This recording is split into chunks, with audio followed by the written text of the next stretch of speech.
Son Excellence, Monsieur l'ambassadeur Colin Vixen, premier responsable du département des affaires économiques et sociales des Nations Unies. Mesdames et Messieurs, chers participants, présents à New York ou en ligne, à vous tous qui suivez cette réunion spéciale de l'ECOSOC sur le thème ressources naturelles, société pacifique et développement durable.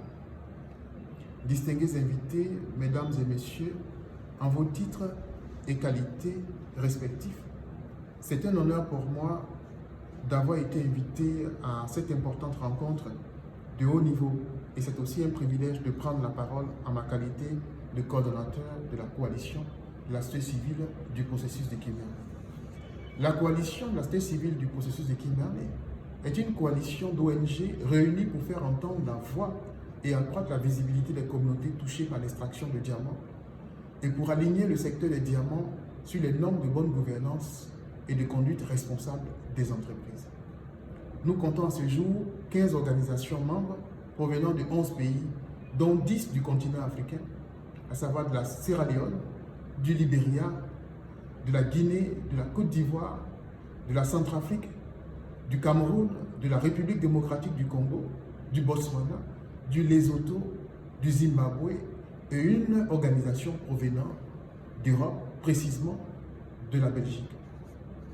Pour comprendre les enseignements que l'on peut tirer du processus de Kimberley, il est essentiel de comprendre ce qu'il est et ce qu'il n'est pas, notamment parce qu'il est souvent déformé. Le processus de Kimberley est avant tout un forum de discussion tripartite où les gouvernements, l'industrie et la société civile s'engagent sur la gouvernance des diamants. C'est aussi, à notre avis, sa principale valeur ajoutée qui devrait inspirer d'autres initiatives. Même si l'industrie et la société civile ne sont que des observateurs sans pouvoir de décision, le processus de Kimberley nous offre un forum international pour faire entendre notre voix et amplifier celle des communautés touchées par l'extraction des diamants avec lesquelles nous travaillons quotidiennement. Le fait d'être membre de la coalition de la société civile du processus de Kimberley nous confère d'une part une légitimité pour engager le gouvernement et l'industrie de nos pays et d'autre part une certaine forme de protection dans l'accomplissement du travail souvent dangereux de surveillance et de suivi des impacts de l'exploitation des ressources naturelles sur les droits de l'homme. Depuis 2003, le processus de Kimberley gère un système de certification qui a apporté une certaine structure au commerce du diamant. Auparavant, ce secteur était désordonné. Il impose aux 85 pays membres du processus de Kimberley de mettre en œuvre un certain nombre d'exigences minimales qui consistent à adopter ou à modifier la législation nationale, à mettre en place des institutions appropriées et à effectuer des contrôles à la production, à l'importation et à l'exportation. Ainsi, le PK est un forum de discussion tripartite qui gère un système de certification qui structure le commerce mondial des diamants. Mais ce n'est pas ainsi que le processus de Kimberley est généralement présenté. On entend souvent dire que le PK est un mécanisme de prévention des conflits. Mais en fait, il n'intervient que dans un contexte de guerre civile, lorsque le conflit a tellement dégénéré et qu'il n'y a plus rien à prévenir.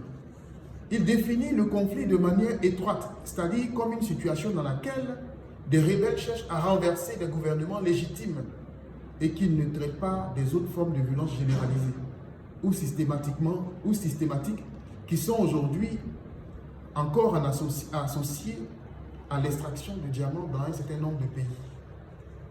L'argument probablement le plus persistant est que le PK garantit l'absence de conflit dans le commerce des diamants. Le problème n'est pas seulement que la définition des diamants de conflit du PK est si maladroitement étroite, mais aussi que ces assurances ne sont pas soutenues par des systèmes de contrôle décents ou une surveillance indépendante. À l'exception de la République centrafricaine qui fait l'objet d'un embargo du PK depuis 2013, tous les autres pays membres du processus de Kimberley peuvent essentiellement certifier n'importe quel diamant sans pratiquement aucune surveillance ni aucun contrôle des circonstances dans lesquelles il a été extrait ou encore les circonstances de son entrée sur le territoire. Distingués invités, mesdames et messieurs, si le système de certification du PK était peut-être assez novateur il y a 20 ans, son processus décisionnel fondé sur le consensus s'est depuis révélé résistant à tout changement. Les appels à la réforme résonnent encore plus fort aujourd'hui. Pour éviter de décevoir les consommateurs de diamants qui se fient à ces assurances, le PK a essentiellement deux options aujourd'hui. Révoquer son système de certification ou l'étayer par les contrôles et la surveillance nécessaires qui couvrent le conflit au sens large. Ainsi, à notre avis, la question n'est pas tant de savoir ce que l'on peut apprendre du processus de Kimberley, mais ce que le processus de Kimberley peut apprendre d'autres initiatives où le temps ne s'est pas arrêté ces 20 dernières années. Parmi les exemples notables, on peut citer le guide de l'OCDE sur les minéraux responsables ou l'initiative pour une assurance minière responsable. Distingués invités, mesdames et messieurs, pour terminer mon allocution, j'aimerais dire ici que l'extraction de diamants continue de provoquer des violences et des conflits dans plusieurs pays producteurs. Et ces diamants circulent toujours et sont vendus à des consommateurs de bijoux qui se fient aux garanties émanant du système de certification du processus de Kimberley. Et compte tenu des difficultés à assurer la traçabilité des diamants, il est d'autant plus important d'améliorer et de contrôler de manière suffisante et efficiente les normes sociales, environnementales et celles relatives aux droits de l'homme au niveau de l'exploitation minière, surtout à petite échelle. Merci pour votre attention.